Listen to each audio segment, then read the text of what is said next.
আসসালামু আলাইকুম কাকা। ওয়ালাইকুম সালাম। ভালো আছেন আপনি? এই আল্লাহ রাখছে। যে আপনার বাসা কোথায়? বাসায় বড় স্টেশন। এই বড় স্টেশনে আপনার বাসা? হ্যাঁ, আপনার ছেলে মেয়ে আছে? আছে ছোট ছোট। ছোট ছোট? ও, তা ছেলে মেয়ে কি এখনো পড়ালেখা করে? এই লেখাপড়া বাদ দিয়ে দিছে। লেখাপড়া বাদ দিয়ে দিছে? তা আপনি বলেন না পড়ালেখা করতে? আমার কোলানি লাগতো না, কেমন তাই তো কোলানি লাগতো ছোট বাচ্চা তো, ওর তো না, খরচ ছোট তেমন না। বেশি না। এমনি মসজিদও পড়ে। মসজিদে পড়ে? তাহলে আপনি তো অনেক এতিমখানা আছে, ওখানেও রাখতে পারতেন, মাদ্রাসায় দিনই শিক্ষা পাইতো। এনে দেয় না তো, এনে মাদ্রাসা। আপনি মারা যাওয়ার পরে আপনার একজন সন্তান যদি মাদ্রাসায় পড়াইতেন, সে আপনার জানাজা দিত, এটা আপনার কাছে ভালো না? আপনার একজন একদম। সন্তান আলেম হইতো, এ দ্বারা এক ছোট মায়া আছে, কোরআন শরীফ পড়ে। জি।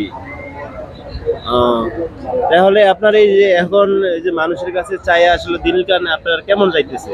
এই আল্লাহ রিজকের মালিক আল্লাহ। এদিকে আপনার চলতে আছে না?